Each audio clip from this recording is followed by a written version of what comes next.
Hey guys, welcome back to my channel. तो guys, मैंने कुछ टॉप ऑर्डर किया है फ्लिपकार्ट से।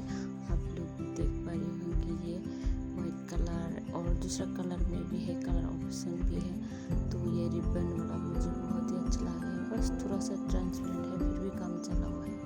तो ये पर्पल कलर का है, इसका भी दूसरा कलर ऑप्शन है, तो मैंने ये ऑर्डर किया है। ये देखो गाइस, वाइट कलर में भी कलर ऑप्शन है, तो आप लोग देख लेना कौन सा ऑर्डर करना है।